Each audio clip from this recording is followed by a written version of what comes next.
Assalamualaikum warahmatullahi wabarakatuh. Perkenalkan, nama saya Dea Astuti, mahasiswa Sarjana Kebidanan Reguler Universitas Aisyah Pringsewu, tahun ajaran 2021-2022. Di sini saya membuat video tentang alur pemeriksaan kehamilan.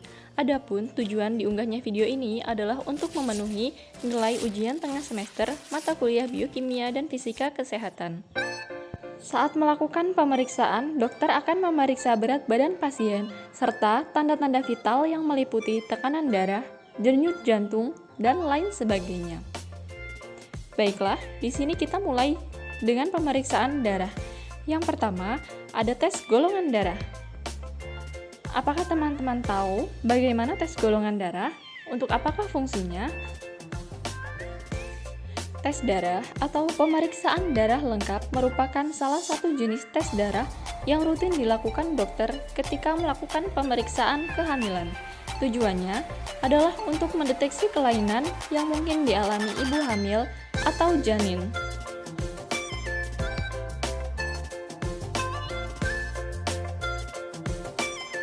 Selanjutnya, tes golongan darah. Tes golongan darah bertujuan untuk mengetahui golongan darah dan resus ibu hamil guna mengantisipasi kemungkinan adanya perbedaan resus antara ibu hamil dengan janin.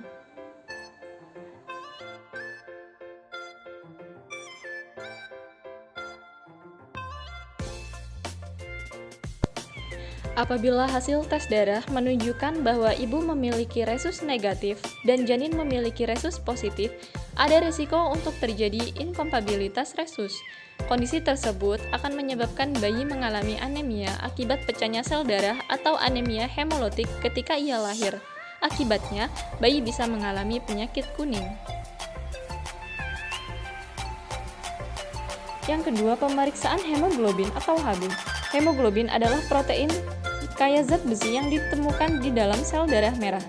Hb memungkinkan sel darah merah untuk mendistribusikan oksigen ke seluruh tubuh dan mengangkut karbon dioksida dari seluruh tubuh untuk dibuang melalui paru-paru. Anemia perlu dicegah dan diobati karena mengganggu kesehatan ibu dan janin. Anemia juga dapat meningkatkan risiko terjadinya kelahiran prematur. Yang selanjutnya yaitu tes gula darah. Tes gula darah adalah bagian dalam pemeriksaan kehamilan rutin. Pemeriksaan ini penting untuk mendeteksi apakah ibu hamil mengalami diabetes kehamilan.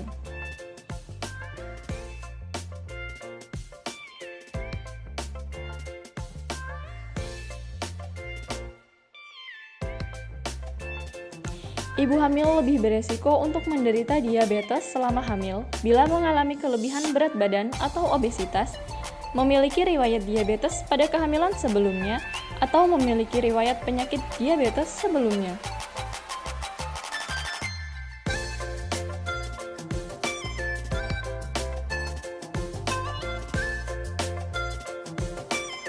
Selanjutnya, screening penyakit infeksi. Pemeriksaan ini dilakukan untuk mendeteksi apakah terdapat penyakit infeksi pada ibu hamil.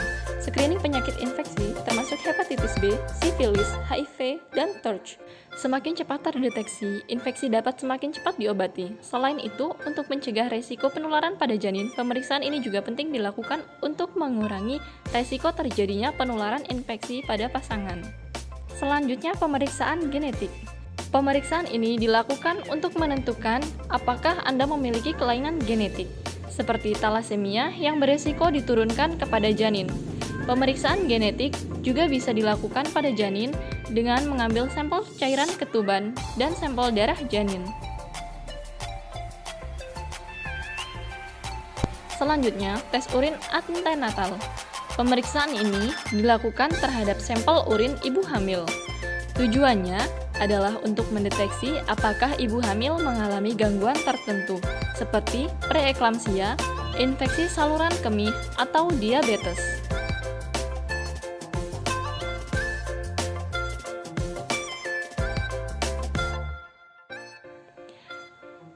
Kemudian ultrasonografi atau USG. Pemeriksaan USG dilakukan setidaknya 3 kali selama masa kehamilan.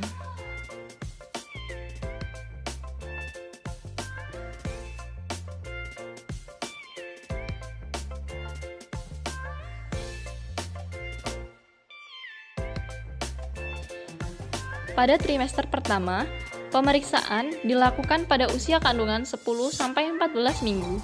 Pemeriksaan ini bertujuan untuk menentukan usia kehamilan dan mendeteksi kemungkinan hamil kembar atau kelainan pada janin, misalnya sindrom Down.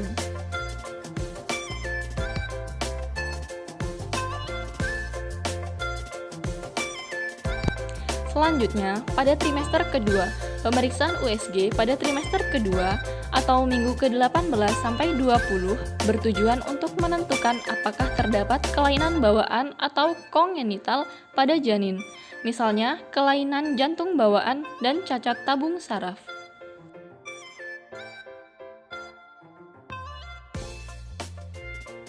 Selanjutnya, trimester ketiga.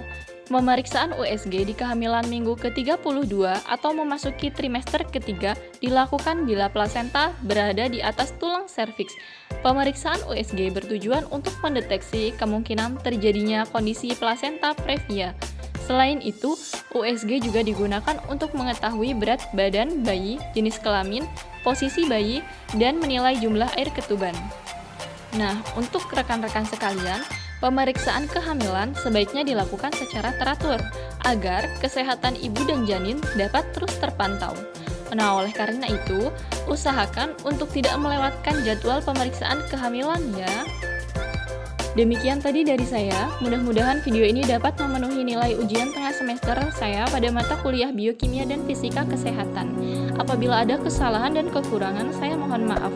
Terima kasih atas partisipasinya. Wassalamualaikum warahmatullahi wabarakatuh.